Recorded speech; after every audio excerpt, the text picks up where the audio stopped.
Hello and welcome to the IR Thinker, where we explore the world of international relations one critical issue at a time. I'm Martin Zubko. Today, we explore the conceptual foundations, instruments, and reach of Russian soft power across Asia, Africa, and the Middle East, regions where Moscow's cultural, informational, and diplomatic influence has grown significantly since 2014. Moving beyond Western-centric frameworks, we examine how Russia deploys strategic narratives, state media, educational initiatives, and religious diplomacy to position itself as an alternative pole in an increasingly multipolar world. My guest today is Dr. Vladimir Liparteliani. Hello? Hi, Martin. Thank you for having me. It's a pleasure to join.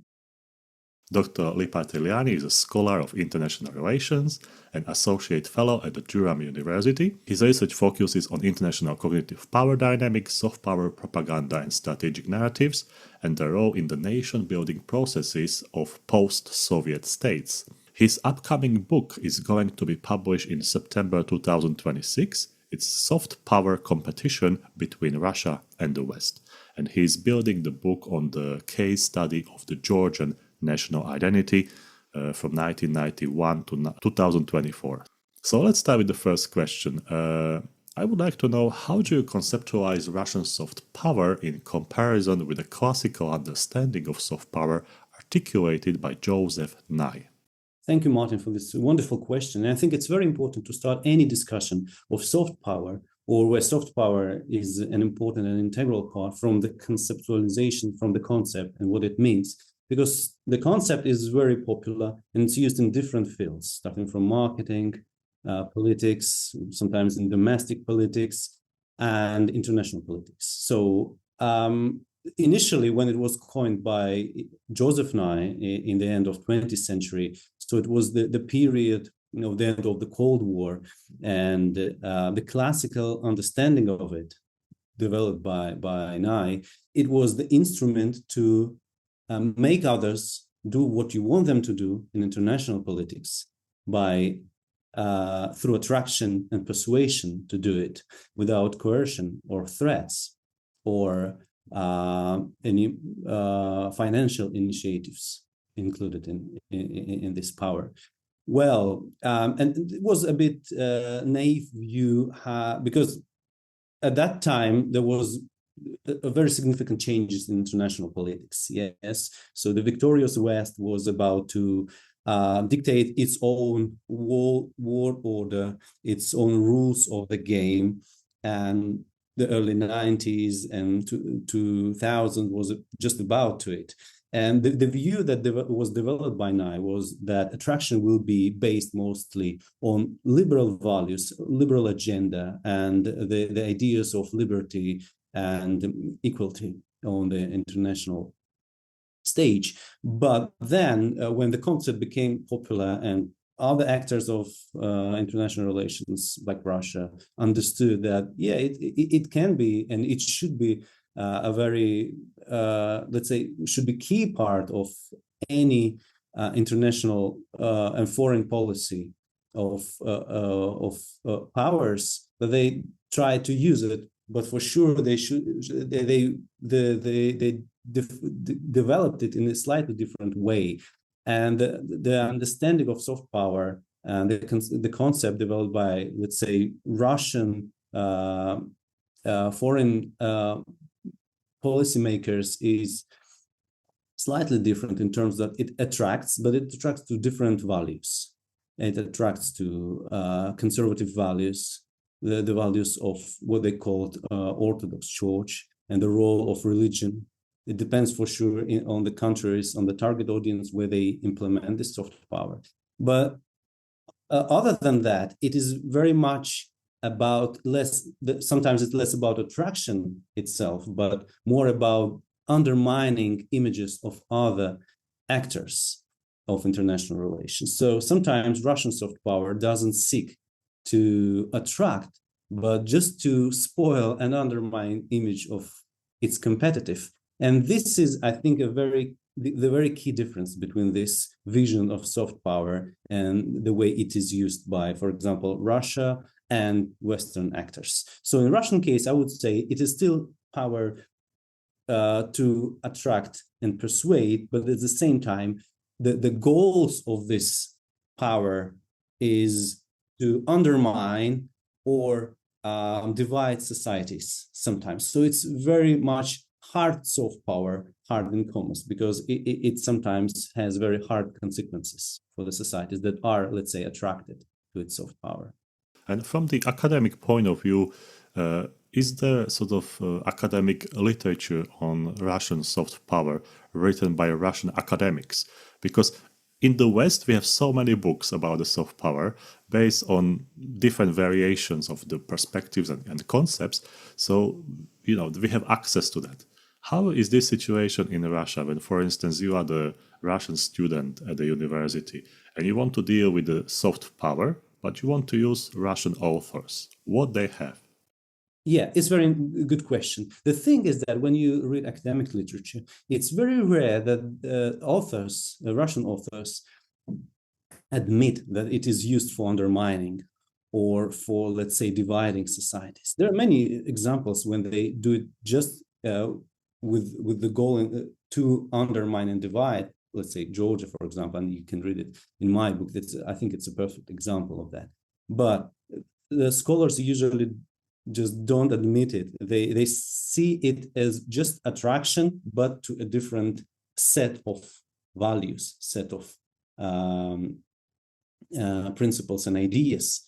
But in fact, we see that the final goal of this attraction and the strategic aims that are put in this strategy is undermining and weakening the West rather than attracting to Russia. And one can clearly see it on the empirical examples. How would you assess the relationship between soft power, strategic communication, and influence operations in the Russian foreign policy toolkit? Yes, conceptually, these are three different things, and there are differences, yes. But when we talk about Russian soft power, so I think that strategic communication and operational influences are almost this are part of Russian soft power strategy, because it is strategic, because as Russia clearly understands what they want to achieve in the end. It is malign in terms that there are a lot of malign messages that don't have, let's say, constructive goals in the end, but are about to threaten and undermine. Sometimes they even use military narratives, and they use it, for example, narratives of the war in Ukraine, in a very subtle way. It almost attracts you, but at the same time, you understand that otherwise there is some sort of messages that demonstrate that otherwise it will be the consequences for the target audience will be destructive. This is how they use the narratives of the war in Ukraine, for example. Yes, and there are also enough examples of that. So I would say that in terms of Russian soft power, the line is very blurred between these three concepts.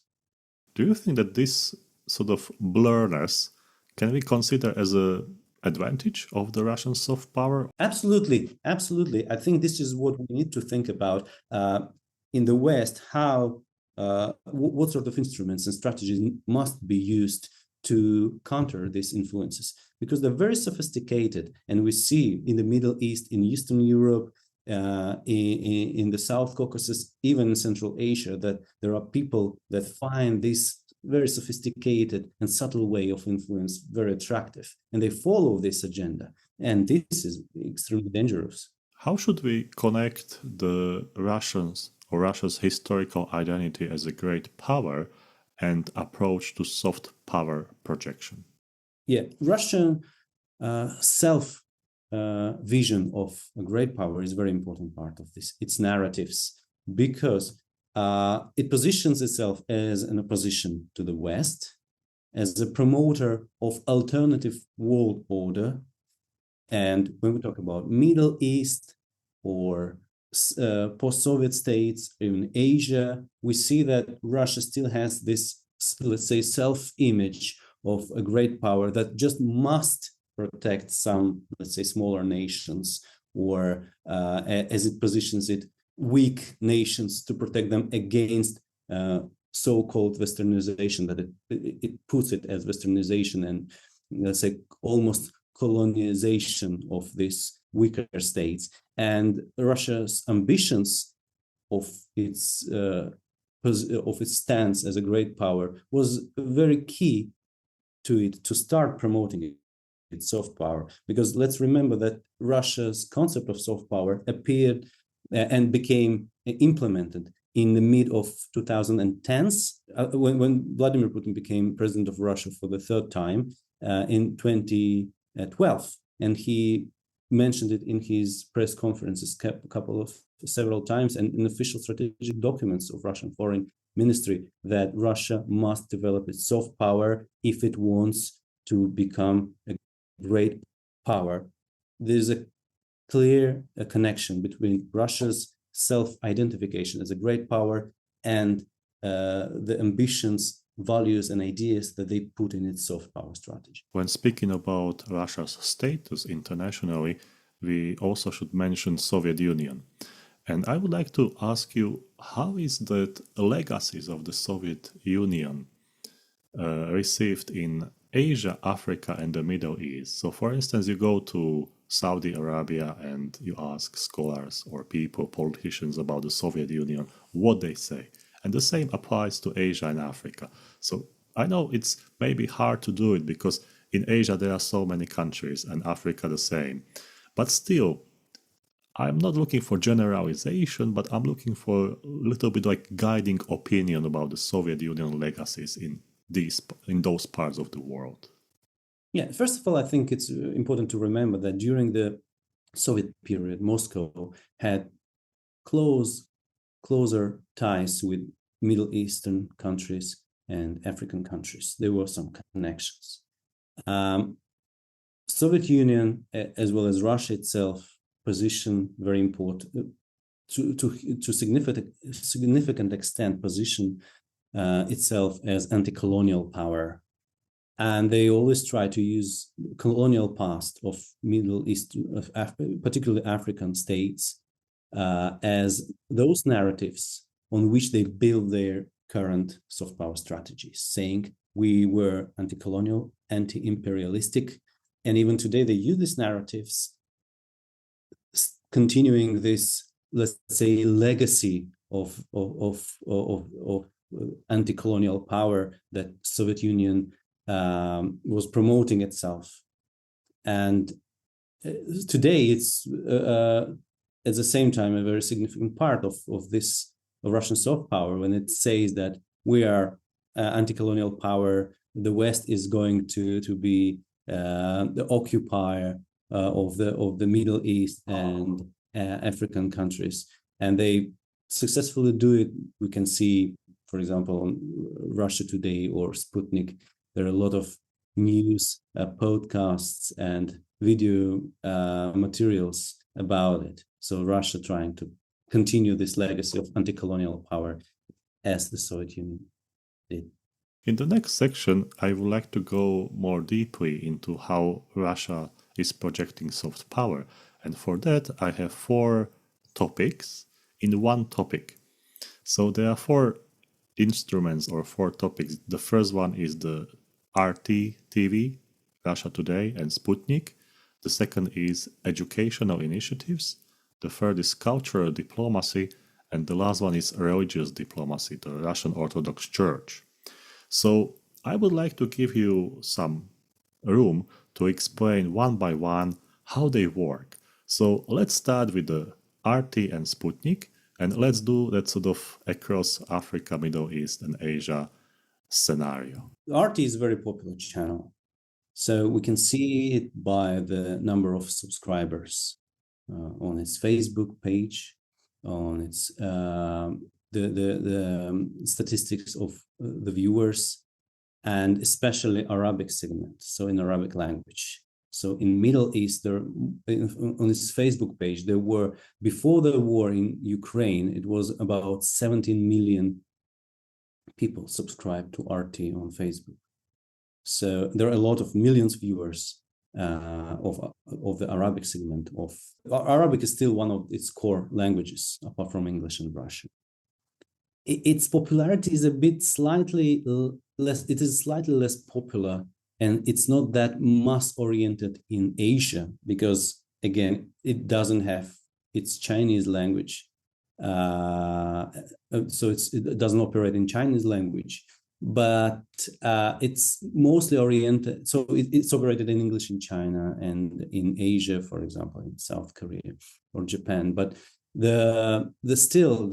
its goals there in Asia is mostly to provide alternative points of view to elites and English-speaking population for those who want to see some alternative agendas, alternative to the West for sure. And it operates in a very close cooperation with in China, close cooperation with the government of China. So it's fully supported and it operates freely in China. Well, in case of Africa, the thing is that they operate in English in Africa, and it is very popular in Africa as well. But its strategic goals are slightly different there because it is more difficult than in the Middle East to gain that the popularity that it has in the Middle East. So I would say that Russia today is not that much oriented to influence and to, let's say, brainwash people in the Africa rather than in the Middle East. So when we talk about Sputnik, the story is a bit different. It has many languages, including Chinese, Korean, and even in Japan, it operates in Japanese language. So in Asia, it is a very, very good instrument to provide Russia's view of the development on the international stage. In case of Middle East, it operates in Arabic language, and there are also many followers on its Facebook page. The many viewers of the news on the official website. There's a lot of statistics about it, so it's extremely popular in the post-Soviet region as well in Central Asia and South Caucasus and Eastern Europe, because it operates I think it even operates in Serbian language. So, but in case of Africa, again, so they operate in some of the local languages, but that's not that popular. So mostly, most of the viewers come from South Africa, and they operate in English there. They have some support, but that's not the main instrument for Africa that Russia has in its soft power arsenal. And may I ask, from the strategic point of view, when people watch RT or listen to Sputnik in Africa, Middle East, and Asia, is it the same content, or the content is different for Africa, different for Asia, and different for the Middle East? Yes, it's definitely different. For example, when we talk about Middle East, it's usually news. So they try to spread negative news about the West. They try to demonstrate that the West is power that is trying to occupy the Middle East. They highlight the negative consequences of the Iraqi war. Now, during these developments in Iran, they trying to do their best and demonstrate how weak American army is. It's anti-American, not anti-Trump, and I think it's very important. It's anti-American narratives, not anti-Trump administration narratives. Yes, I want to highlight it because I think it's key. So they try to use this not very good policies of the Trump's administration to undermine the image of the US more generally. In Africa, so they use this anti-colonial narratives that Russia is a power that can free the colonized nations, and they try to promote Russian, not just Russian view of the international relations and international politics, but mostly depict Russia as a saver as a key, let's say, the promoter of real liberty, not the liberty that the West is promoting. Yeah, so it's some sort of antagonist to the Western liberalism there. An educator at the same time, yes. So that, I think it's a very important part of Russian soft power. We will talk a bit later about in different contexts. And regarding access to RT and Sputnik, do people need anything like application, or is it all free and you just basically go to internet and you listen or watch? Or how is this in practice? Because we know people in Africa, Asia, they have different access to internet, to technologies. So strategically it's also important how RT is transmitting the signal so people can get it. Because it's not a big deal to have a digital TV when in the town only 5% of people can pay for digital TV, right? So how does it work in practice across the regions? Yeah, this is why Russia doesn't put that much efforts on RT and Sputnik in Africa. Yeah, due to this limited access, they can use it from apps for example, in Africa. If they have connection, they can watch it on TV again, but it's a very small percentage of people that can do it.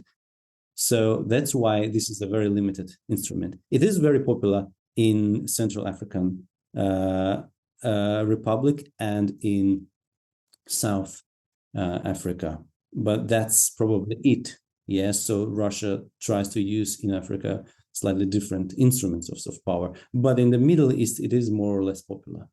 And this Arabic segment of the channels, and for sure in Asia as well. So they can use applications, they can watch it on TV. You can use it. You can watch it online on any gadget, on any computer. Just go to you open browser and here you are. Let's go to the second instrument, and that's educational initiatives. And we know how the scholarships are offered, how academic exchanges are performed, and Russian language programs are also popular. And students can go to Russia, can study, then they can continue at universities, different programs, some of them even in English. And we see success stories of people that were in those programs and they finished as doctors, engineers, and various professions. So how should we understand educational initiatives? Because I believe there are true good stories of people that use this for own benefits. And then they return to their countries and they continue as doctors without any problems, or I would say propaganda. But on the other hand, we should be careful how those initiatives work. Education is a very important part of Russian soft power. And this is the part of Russian soft power that is influential and operates very well in Africa. Yeah, in contrast to media and, for example, RT and Sputnik, because there are institutions, cultural centers that teach people in Africa Russian language. There are also exchange programs that allow people from, let's say, countryside or even from the cities to go to Russia to get education, to become a doctor, for example, or an engineer, and then go back. And it's very attractive. Sometimes it's funded. It's very often funded, for sure. They have more or less enough money to maintain their life in Russia, visit Russia, see Russia, learn in Russia. And then they come back and so here you are. This is how educational soft power works. It is also a very effective instrument in terms of, in the Middle East, in terms of educational exchanges. Mostly medicine and engineering programs welcome students from Middle East. And in Africa, Russia also has competition with China, very tough competition, because educational programs to China are also popular among African students. But let's say Russia is still quite successful in this context, especially now when Russia invested much more money in educational exchange programs 4 years ago. In terms of Asia, I think this would be a bit less important component of Russian soft power strategy, because there are Chinese students, many Chinese students that come to Russia on funded through funded programs, and they have some scholarships. But mostly China and other South Asian countries not very actively involved in these exchange programs. So I would say it's a core instrument of Russian soft power in Africa and in the Middle East. Some people might argue against the argument that if I study chemistry, for instance, biology, or medicine, what sort of problem is it with the soft power? Because it's study of the body, study of the chemicals. So, like, people are wondering, why is this in that category of soft power if it's education? And then they list all the scholarships offered by American universities, British universities, and all universities in the world. So they say that it's not about propaganda, but it's about competition in educational sector. How to take this argument from your point of view? Yeah, I think it's a very subtle way to influence, because yes, it's not, let's say, open propaganda, pure propaganda in terms of, you do this, you need to think about this and that. No, but when you go to, for example, Russia, and you study, for example, engineering or biology, you have to learn Russian.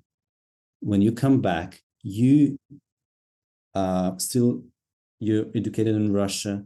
You will have to communicate with your colleagues from Russia because your language is Russian. So in Russian, you will participate in the conferences in Russia.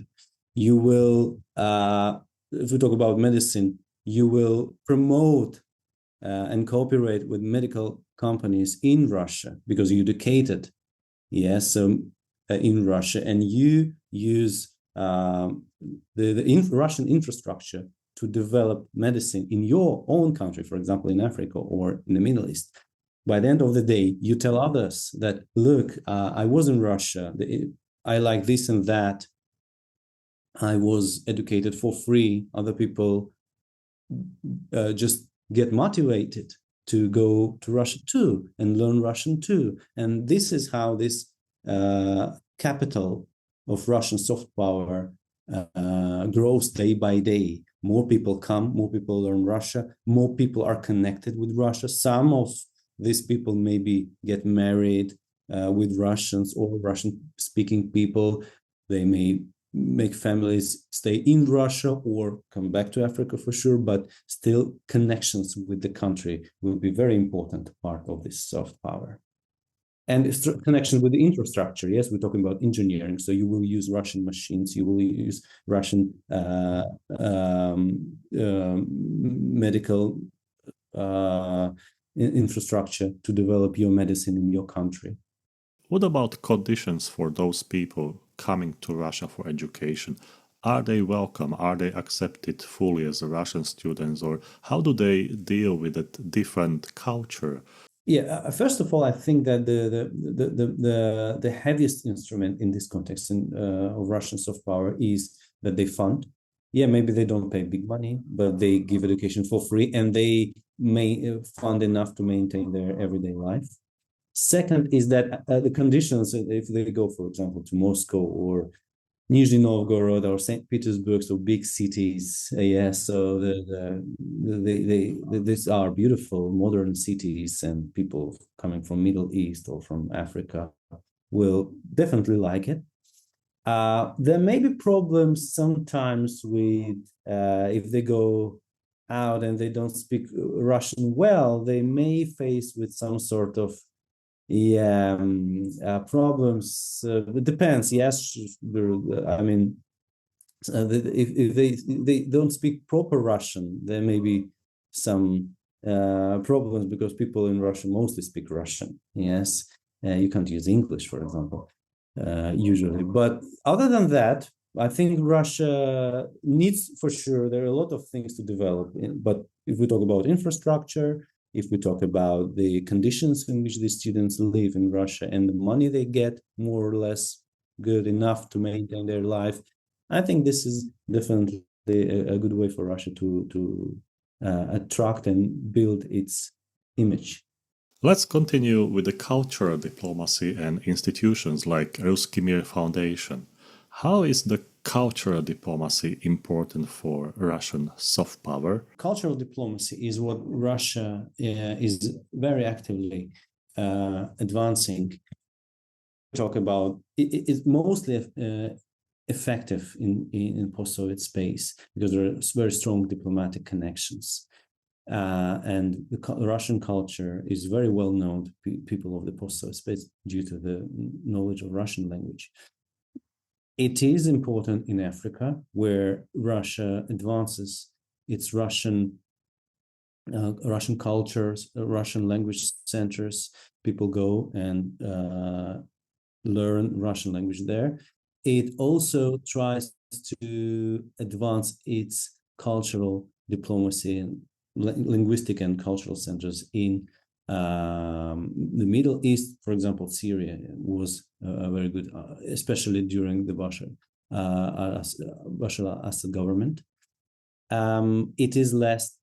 There are many cultural centers in Asia. In China, there is Ruski Dom, so the Russian home, probably translatable as Russian home, Russian house. In Japan, almost in all South Asian countries, but the number is quite limited. It's maybe one or two just in big cities, while in Africa, in the total number in the whole continent is more than 100. In Cairo, in Cairo there are two Russian centers. So yeah, this, when we talk about Cairo, probably this is sort of borderline between Africa and Middle East. Yeah, so it's Arabic, but in Africa, but still. And so yeah, it's very important part of the Russian language centers. They allow free courses around Russian language. It's very helpful for young students who are just about to graduate from school to learn Russian language and then study for free in Russia. This is what usually motivates them.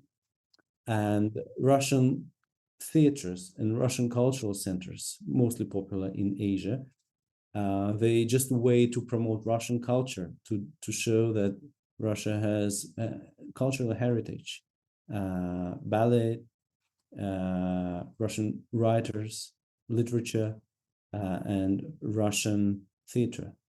And also, we have to critically also point out that Russian culture is very rich in literature, in theaters, as you said, ballet as well. Also during the Soviet Union, people were interested in Russian culture, despite the Cold War.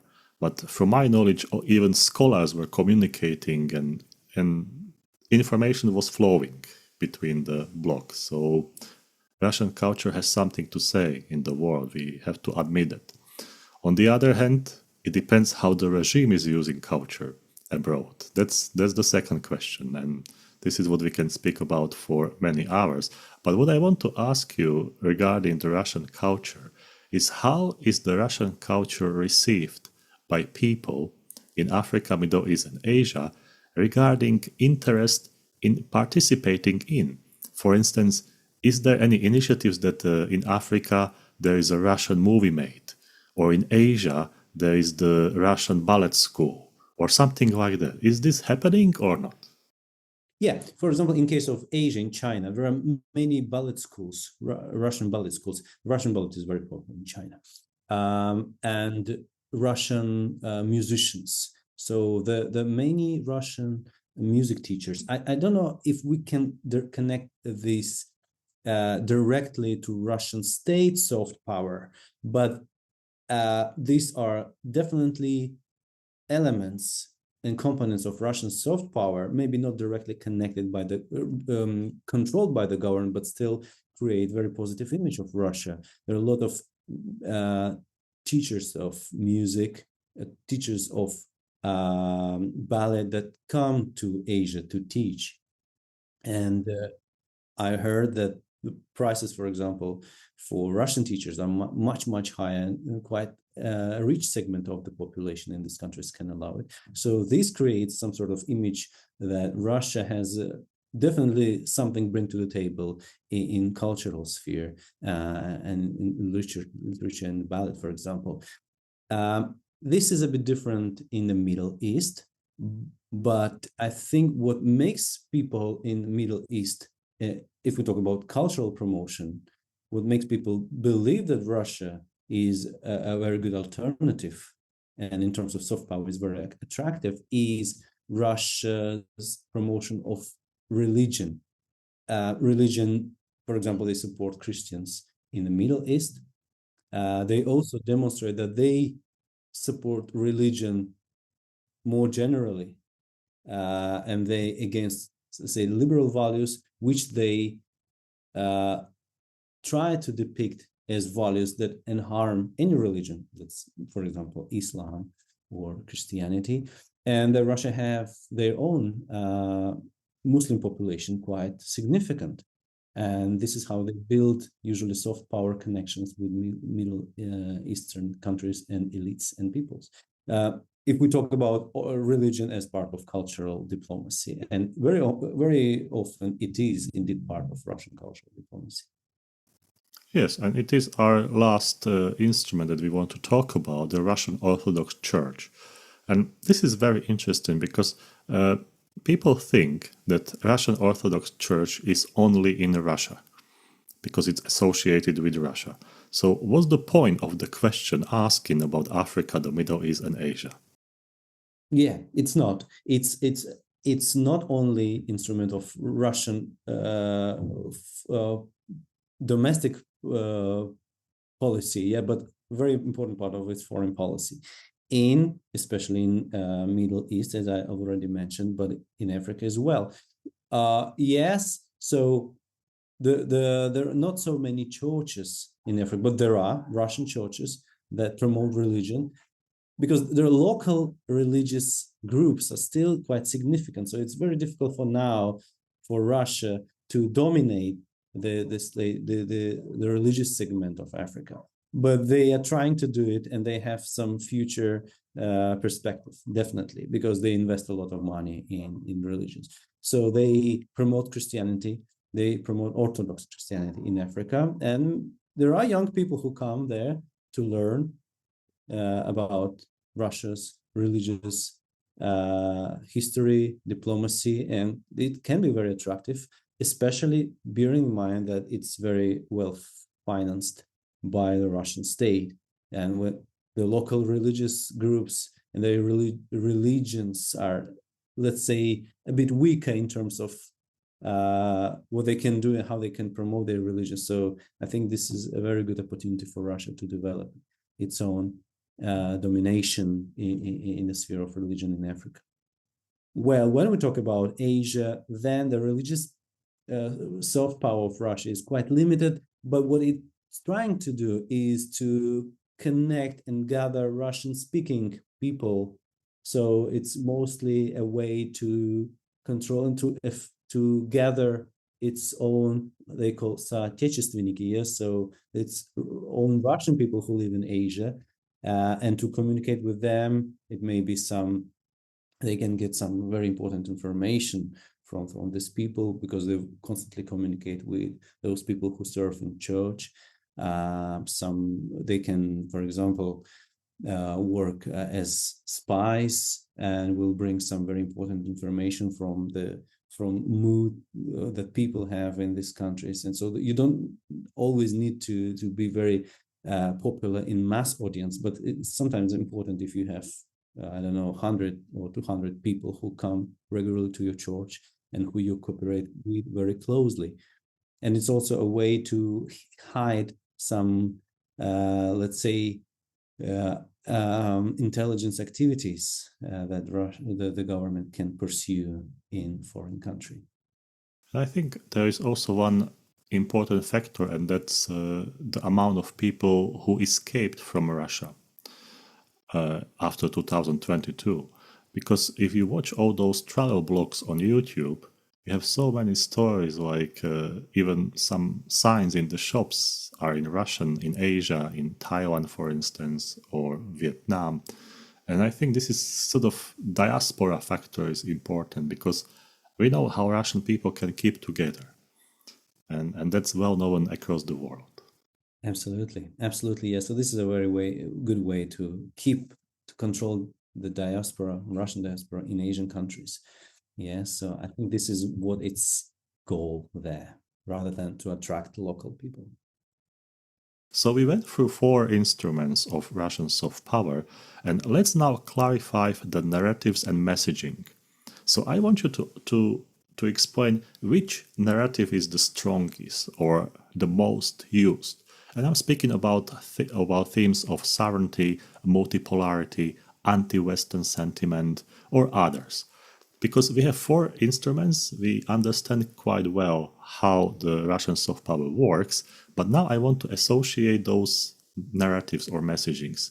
So how to make it more understandable for our audience, which narratives are more and less popular? I think in this context, it's very important to mention that soft power is relational power. So it's about not only about what you produce and project, but also how it is received by the target audience. So it's a dance of 2 partners, yes, as Nai mentioned it.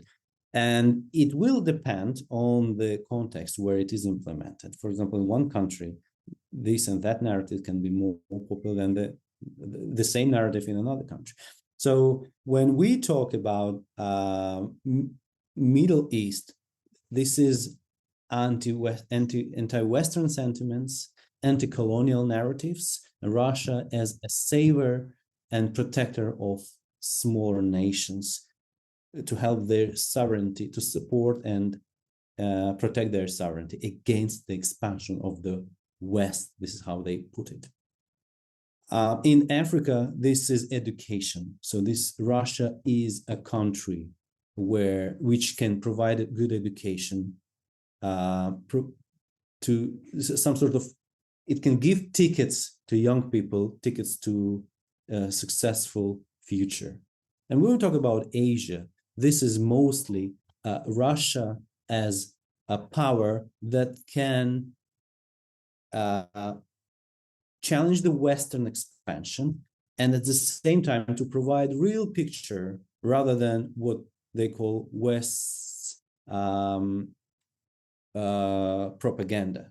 So it's some sort of counter power to counter Western propaganda. And look, this is not what they say. That's why they use RT in Asia in English, and it's so popular, because they say, look, you listen to this Western media in English, okay, listen to this media, our media in English, which will tell you the truth. What they're saying is not truth. There are so many facts that this is not, and this is what they try to do through propaganda, for sure. Let's speak a little bit about the interaction between soft power and hard power. And I would like to ask you, how does Russian soft power interact with its military presence and security partnerships? Because we know that Russia has the official channel, which is Russian army, and there is sort of less official channel, like Wagner Group and others.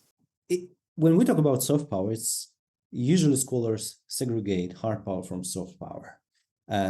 In the classical definition of soft power by Knight, it was very clearly defined what is hard power, what is soft power. Coercion and attraction in case of soft power. Yes, threats in case of hard power, and persuasion in the context of soft power.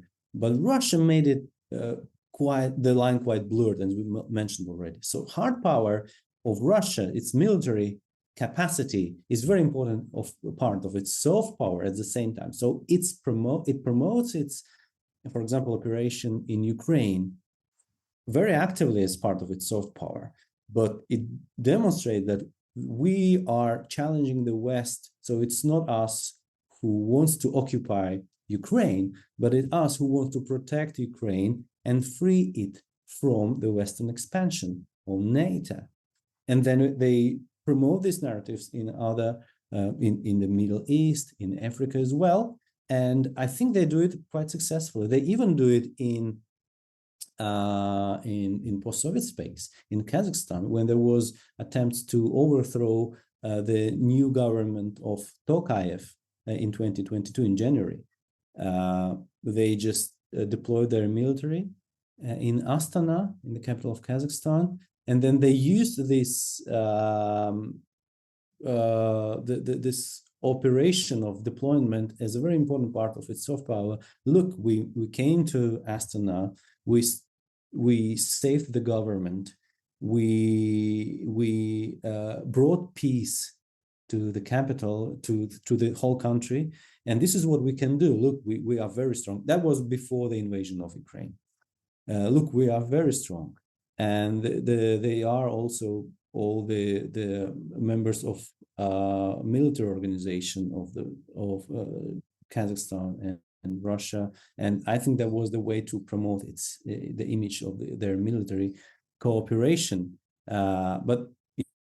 But then it was undermined by the situation in Karabakh, in Nagorno-Karabakh, when during this short war between Armenia and Azerbaijan, where Russia was not able to provide any assistance and any peaceful, didn't find any peaceful resolutions to the conflict. So that was very harmful for its image, but still they try to use this military agenda. It's very important part of its soft power. When you say military agenda and the soft power, can we see any trends in this? Like sort of like in the past it was like that, but nowadays it's different. Yeah, so I think I mentioned about the collective security treaty organization, and I think that was a very important part of Russian soft power before, but after the situation in Astana, they just stopped promoting it, because people understood that Russia is not in the position now to really use the mechanism that this organization have at the moment, and they just stopped doing it. So we can't really hear a lot about it. There's even opinion of some scholars that the treaty organization is about to cease to exist. But this is just opinions, and nobody knows what sort of plans they have. But yeah, and in terms of the narratives of the war in Ukraine, I think it became a very important part of Russian soft power. But again, this is a different kind of soft power, which is coercive in its nature, but this coercion is very subtle. So they show that, look, we're ready to do anything to stop the expansion of the West, and we are very strong power. We can challenge the West. We're challenging the Zelensky government, and if you have any problems with that, so this is what we can do. Yeah, this is very threatening, but they don't put it in the way I'm doing it right now. They don't say it. They just this is a very insidious and subtle way to say it. This is how they use it. How do local political elites, media actors, or civil societies respond to Russian culture and informational outreach? I'm asking this question because you have politicians, and politicians are changing. But when you have soft power, you should adjust to that change, because you might face a politician that doesn't like RT or Sputnik, and it can be banned. Like, for instance, in the European Union, it's, RT you can't watch, basically, without VPN. So how is this in Africa, the Middle East, and Asia? This is a very tricky question. That's why Russia has so many soft power instruments. They have RT. If for example, media segment is blocked, they have cultural diplomacy. If this is blocked, then they have other ways to attract at least students to somehow maintain it. I think Georgia was a very good example when during the Saakashvili period, which came to power in 2003, they just, after the war with Russia, they just blocked all the media channels, which were directly linked to the Russian government. Then they still could use the internet. They could use cultural diplomacy, some cultural centers, non-governmental organizations which were not directly funded by the Russian government. The same can be implemented in Africa or in, for example, Middle East. So we had close cooperation with the Syrian government during the previous government. But when Bashar al-Assad left Syria, we don't know what will happen now. There are no problems at the moment, but if they happen in the future, Russia has different ways to influence. Again, media, if not media, cultural diplomacy or educational initiatives, so nobody can really prohibit Russia, invite students and create opportunities for education. And this is why they have these different tools of power.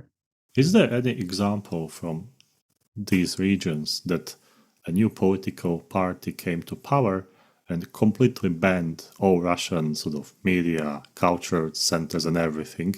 Or we don't have that sort of radical example? No, from that regions, no. But again, Georgia is an example that I mentioned. Yeah, that was. But in the Middle East and Africa, there are no examples on my mind that could be good illustration of that. By the moment, but we'll see what happens again. For example, in Syria. I want to ask you about the sanctions. It is a very important factor for Russia and also how to portray those sanctions. So in the context of sanctions and geopolitical tensions, let's say since 2014, and especially after 2022, how has Russia adapted its soft power? Well, that's a very good question. So when we talk about Russia's ability to adapt its soft power, we need to bear in mind one very important factor, that Russian soft power is very rarely funded directly by the Russian government. So sometimes it's very tricky to find where the funding is coming from, especially in terms of non-governmental organizations or cultural institutions. They are private. Sometimes they can be registered on someone living in that country and being a citizen of this particular country. And there are examples in the post-Soviet countries where money was paid to the directors of these organizations directly in cash. And there are many examples of that.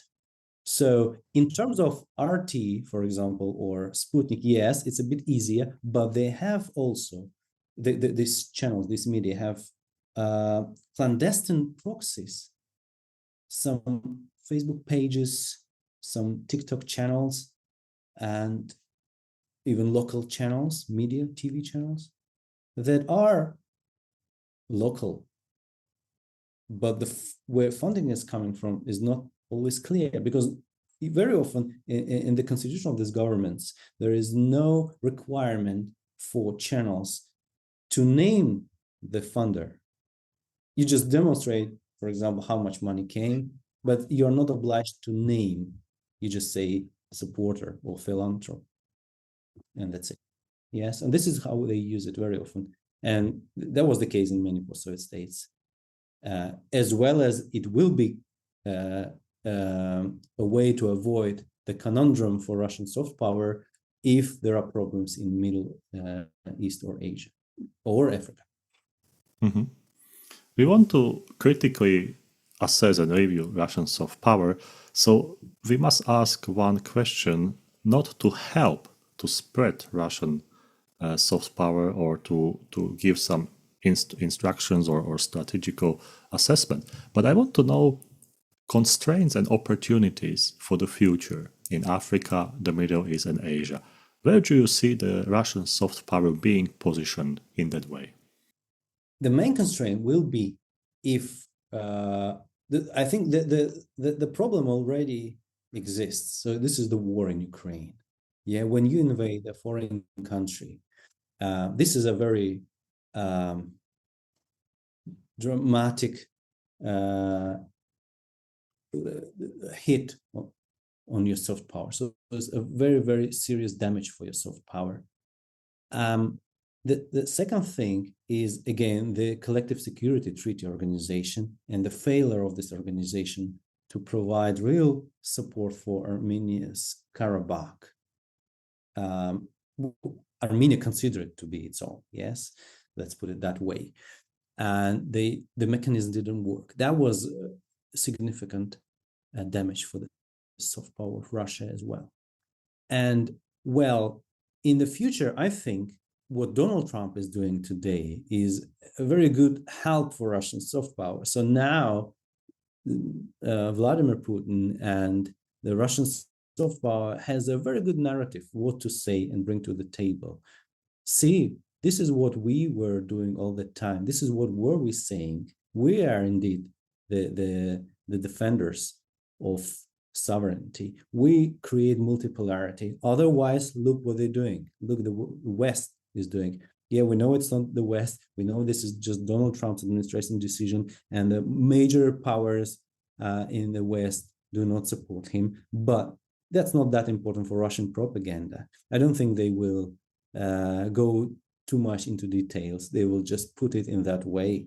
Look, this is the expansion of the West, and we are going to protect you. And I don't think I think the future is quite bright in comments for Russian soft power, bright in terms of they have more cards in their hands at the moment.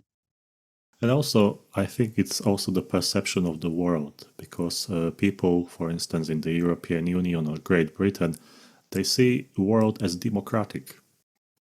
But when you go through the world and you travel a lot, you ask local people, local scholars, they tell you that democracy is like far away in majority of the countries in the world.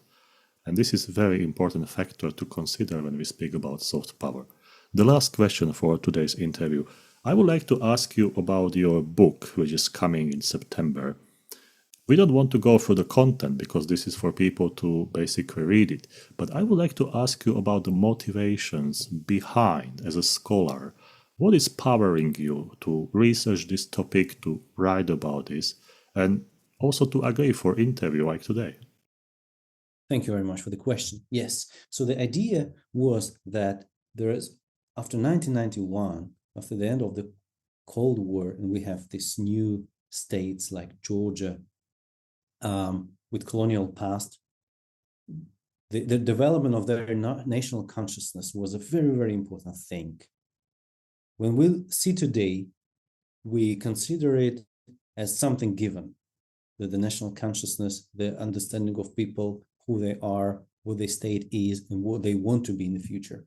But we need to know that the development of these nations was to very huge extent during these 30 years is the result of constant competition of bigger powers that use these modern technologies and soft power to almost penetrate in the very self-consciousness of the people and direct their trajectory of development in a way they see it should be done.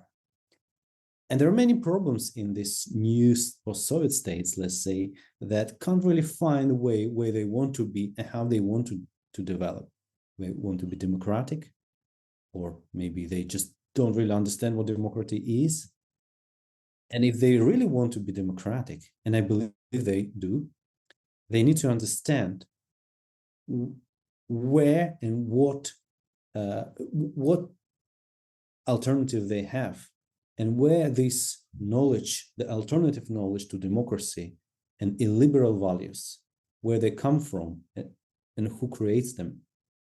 Because if you want to be democratic, you need to be free, first of all, and honest with yourself.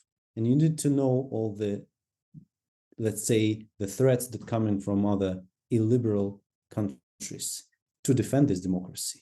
And I think in this book, I clearly demonstrate where these illiberal values and narratives are coming from and how we can protect democracy if we understand that the source of the threats. And that was I think, a good way to demonstrate this competition of democracy and anti-democratic powers, the way to better understand trajectory of Georgia's future development to avoid threats to the to the rule of democracy and rule of law that we want to build in the country. Dr. Liparteliani, many thanks for sharing your insights with us, your research outcomes. I think Russian soft power will be a very important topic in basically all the countries, because Russia is the biggest country in the world, and especially when we have the energy crisis now and different geopolitical dynamics regarding Ukraine and other wars, Russia and soft power from Russia will be a research topic worth of discovering and writing some good research papers or books about. Again, many thanks for being on the IO Thinker. Thank you very much. That was a great pleasure.